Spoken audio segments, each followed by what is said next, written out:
Anglo Afghan معاہدے اور دوست محمد کی پالیسی۔ گریٹ گیم کے دوران برطانیہ کی سب سے بڑی کوشش یہ تھی کہ افغانستان میں برطانیہ کے زیر اثر ایک مضبوط حکومت قائم کی جائے۔ اس کے ذریعے وہ روس اور وقت کی دوسری طاقتوں کا راستہ روک سکتے تھے۔ اس کے لیے انہوں نے شجاع شاہ کا استعمال کیا، مگر وہ اپنے اس مقصد میں ناکام رہے اور 2 سالہ حکومت میں کوئی خاطر خواہ تعاون حاصل نہ کر سکے۔ اس ناکامی کے بعد برطانیہ کو بالآخر انخلا کا راستہ اختیار کرنا پڑا۔ ناظرین، یہ بات تو واضح تھی کہ برطانیہ کے جانے کے بعد انارکی جنم لے گا، اور انارکی نے جنم لیا، مگر دوست محمد خان واپس آ چکے تھے اور اقتدار کی کرسی اگلے 20 سالوں کے لیے سنبھال چکے تھے۔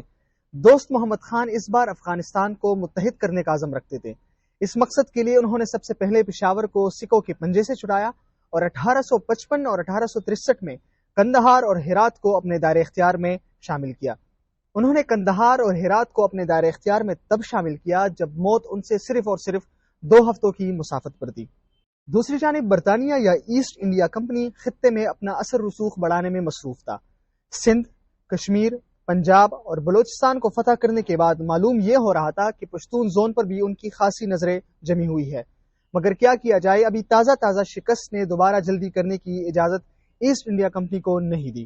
یہاں سب سے دلچسپ صورتحال یہ تھی کہ روس کو جنوبی ایشیا کی جانب بڑھ کر بحر ہند کے گرم پانی میں پاؤں دھونے تھے، جبکہ برطانیہ کو بھارت بچانے کے ساتھ ساتھ وسطی ایشیا میں گھوڑے بھی دوڑانے تھے۔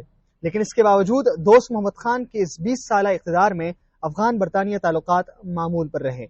اس دور میں ہونے والے معاہدوں اور دوست محمد کی پالیسی سے بظاہر یہ معلوم ہوتا ہے کہ انہوں نے افغانستان پر کسی قسم کی مصلحت گوارا نہیں کی۔ ناظرین، پہلی اینگلو افغان جنگ کے خاتمے کے بعد روس نے جنوب کی جانب پیش قدمی جاری رکھی، اور اس پر برطانیہ روس کے اس بڑھتے ہوئے اثر رسوخ کے بارے میں فکر مند بھی تھا اور ان کے لیے ناگزیر تھا کہ افغانستان کے ساتھ اچھے تعلقات قائم کیے جائے۔ اس سب کے باوجود 1856 میں اینگلو افغان تعلقات دوبارہ بحال ہوئے۔ 1855 اور 1857 میں افغانستان اور انگلستان کے درمیان 2 معاہدے ہوئے، جس میں باقاعدہ روابط کا آغاز کر دیا گیا۔ 1855 میں جو معاہدہ ہوا اس کو معاہدے پشاور بھی کہا جاتا ہے، جس میں افغانستان اور انگلستان کی علاقائی سالمیت کا اعلان کیا گیا۔ اس معاہدے میں دونوں فریقوں نے ایک دوسرے کے دوستوں کو دوست، دشمنوں کو دشمن قرار دیا، مگر سوال یہاں پر یہ بنا کہ کیا اب روس برطانیہ کا دشمن ہونے کے ناطے افغانستان کا بھی دشمن بن گیا؟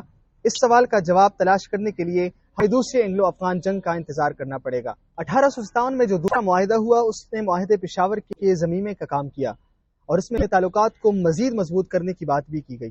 ان دونوں معاہدوں کے باوجود دوست محمد خان نے کابل میں کسی بھی انگریز سفیر کی تعیناتی کی اجازت تادم مرگ نہیں دی، تاہم ایسٹ انڈیا کمپنی کی نمائندگی کے لیے مسلمان نمائندے کو بعد میں اجازت دے دی گئی۔